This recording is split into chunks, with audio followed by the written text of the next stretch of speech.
course, I would say I expected more out of myself and us as a team. It was cut short.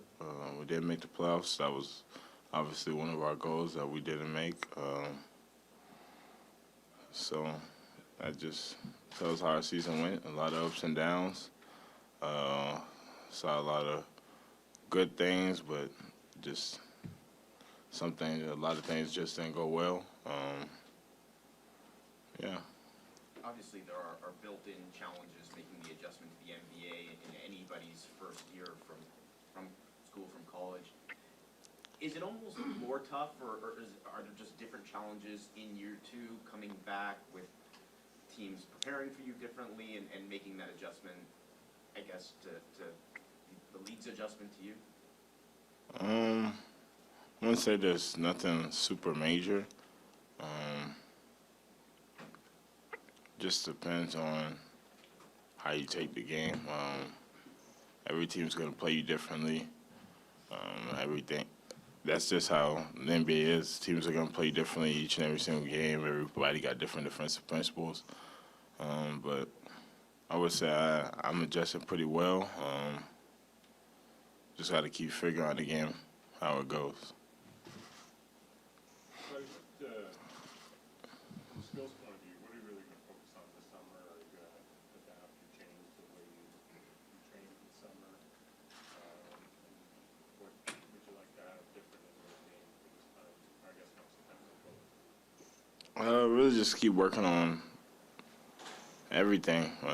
Ball handling, shooting, skill work, a lot of skill work, conditioning, defense, just keep working on my body, just trying to get stronger. So really, primarily everything. Is there anything you want to change about how you approach that work, or just sort of fine-tuning it a little bit? Say it again? Is there anything you want to change about your approach to the off-season, how you work, or is it just about, making little changes to the process? Say probably just change up my conditioning wise and just try to get a lot of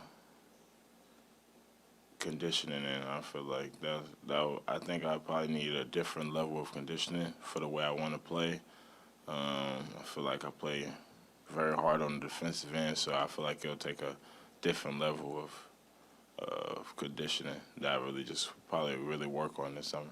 Fred just said that he hired a full-time strength and conditioning coach this year for the first time. Would you consider hiring people like that, adding to kind of your staff, the people around you, and kind of hiring more people and maybe full-time roles to help you with some of that conditioning?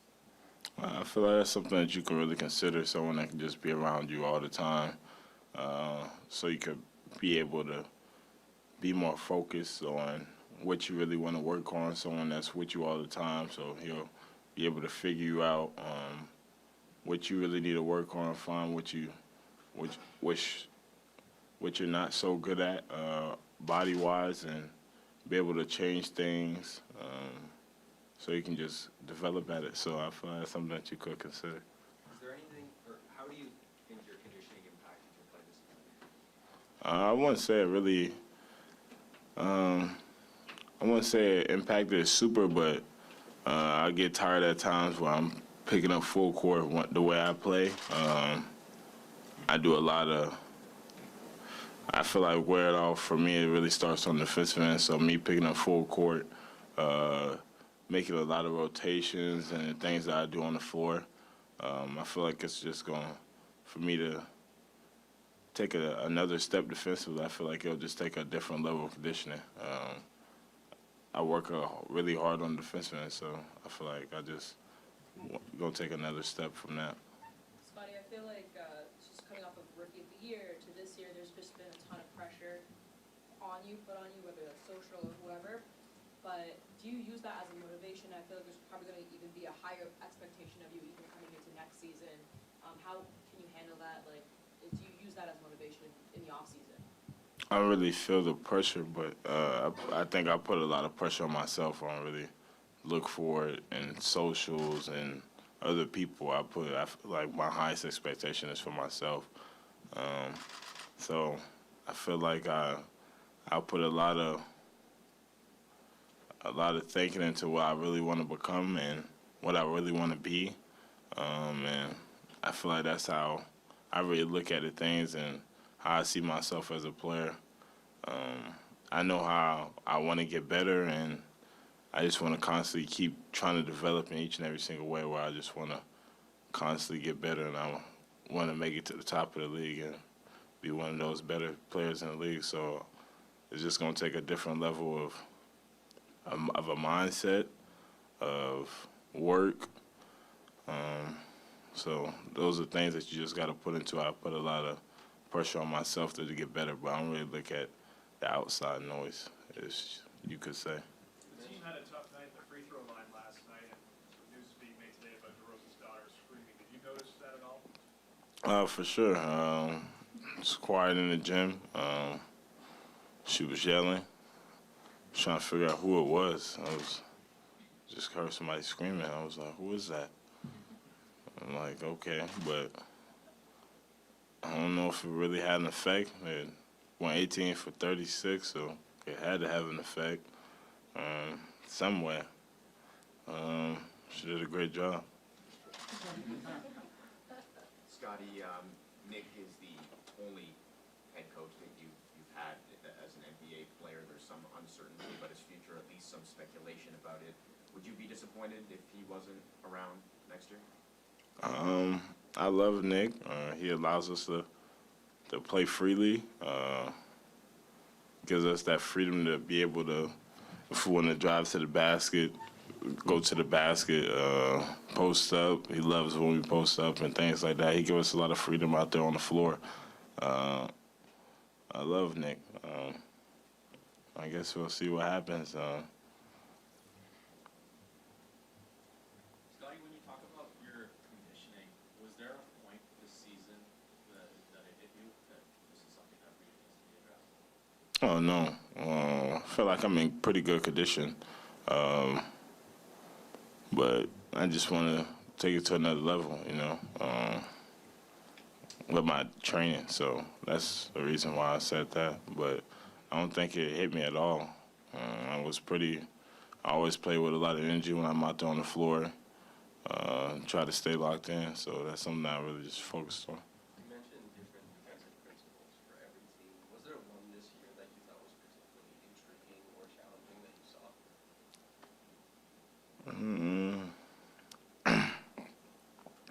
I would say just like when I get post-ups and there's probably someone coming from the low side as a big or guards are digging at the same time, and you just got to be able to adjust to that and be able to figure that out. I go left and I spin. Someone's coming to double, so you just got to be able to prepare for that as a player. Take that next step in how you got to be able to make the right plays out of it or be able to score out of it. So one of the two options, be able to play make or be able to score out of it and turn that into a weakness that a team can't do. And who do you think you've had the most success? We're just talking about the post-up then against like the low help, the help from the top, maybe like help on the catch, help on the dribble, and like what did you find that you had the most success against specifically in post-up? You just got to find different counters. Be able to not settle for things, but be able to try to get to the rim. And if the rim's not open, you got to be able to find a counter out of it. I feel like that's the main thing out of that. Say first year, my mindset was just trying to go to the rim, but I feel like this year I was finding counters out of it and be able to make different moves out of it. Pascal, somebody who, especially the escape dribble and to re-engage on the post-up when there's attention. You guys work on that stuff in practice together a lot? We don't really work out together, but you see, I watch him work out a lot. Being able to make different counter moves, like he drives to the right and he sees the help defender, he spins off, or be able to do a fade or if he sees it coming, he just be able to create space off that dribble with either a step back or different counters. I feel like that's what the game is about. If they throw one thing at you, you got to be able to counter it with a different move. Scottie, Nick keeps referencing, you know, the need for you to be impactful scoring and open up the rest of your game. And obviously, when you talk about, you know, the top players in the game, they typically go in that 20-plus range. That's when it starts. Do you have a number where you'd like to get to as a scorer? Not that that's the be-all and end-all, but is there kind of something you kind of have in your head you get to? Not really a certain number. Just gotta keep working. Like I said, a lot of skill work and just keep working on my craft. Being able to take those catch and shoots that's mostly primarily opens, I feel like that expands your game. And then once that starts falling, everything else opens up. Being able to go to the basket and then making those counter moves off that. It's just going. And being able to get to the free throw line, I feel like that's another thing. Those scores, they're able to get to the free throw line. That's another big step. At the trade deadline, Masai spoke about the team maybe playing a little selfishly. I don't think he meant that as like a personal attack, more of like a style and maybe not being connected enough. And Fred said that was something you guys discussed and it caught your attention. Did you feel you guys were together enough, sort of, as a team on the court this year? I said we kind of really got that selfish role. Probably towards the end of the season, you know. Of course, at the beginning of the season, you know, everybody comes back, wants to get better. So people are just trying to get better at it and show what they can do at the beginning. But after that faded off, I feel like we all be able to became to get into our roles and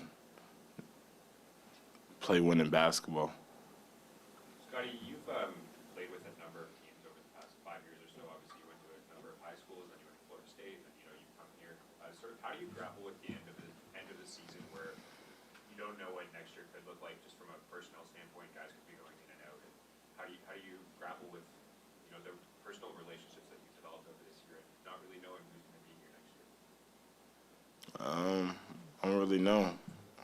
I don't know what's gonna happen. So, I'm connected with all the guys, and we all got pretty good relationships. So, I don't know what's gonna happen. So, I'm just focused on the moment now. Really. You've talked about how you see yourself as a point guard. How has Fred helped you with those things, and how do you see your role fitting alongside him as another sort of point guard player?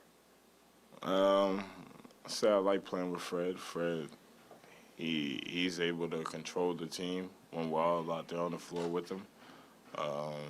Be able to put people in the right spots, but it's easy playing with Fred. He's someone that gets off the ball, and he's someone that can be on the ball and still do so many good things on the floor. I don't really know. I feel like we're pretty solid.